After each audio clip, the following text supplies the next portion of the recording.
عورت بے غیرت نہیں ہوتی، بلکہ وہ مرد بے غیرت ہوتا ہے جس کی وہ بہن، بیٹی یا بیوی ہوتی ہے۔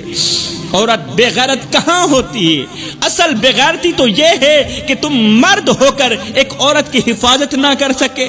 جب وہ ماں بن کر تمہاری گندگی صاف کرتی تھی تب تو وہ بے غیرت نہیں تھی۔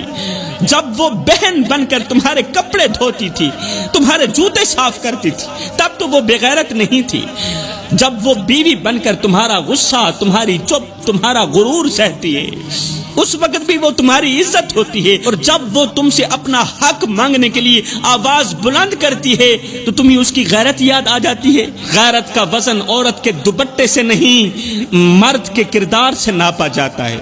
اور جب عورت بگڑ رہی تھی تو اس وقت مرد کہاں مر گیا تھا؟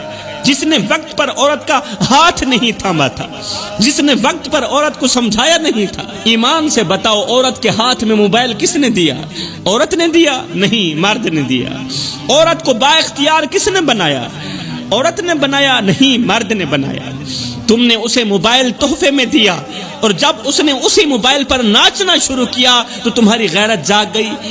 تم نے ہی اسے ماڈرن بننے کا مشورہ دیا کہ ماڈرن لڑکیاں ہمیں بہت زیادہ پسند ہیں، اور جب اس نے ماڈرن کا لباس پہنا تو تم نے کہا بے غیرت ہو گئی ہو، تم نے کہا بے حیا ہو گئی۔ اور نادانو، تم نے ہی تو اسے ناچنے کا مشورہ دیا تھا، تم نے ہی تو اسے پینٹ شرٹ پہننے کا مشورہ دیا تھا، تم نے ہی تو اسے ماڈرن بننے کا مشورہ دیا تھا۔ اگر عورت چپ چاپ تمہاری بات سہتی رہے تو وہ اچھی ہے، اور اگر کسی بات کا جواب دے دے تو تم کہتے ہو عورت بے ادب ہو گئی ہے۔ عورت جب تک برداشت کرتی ہے تب تک تم مرد کہلاتے ہو، اور جس دن وہ سوال کرتی ہے اس دن تمہاری غیرت جاگ جاتی ہے۔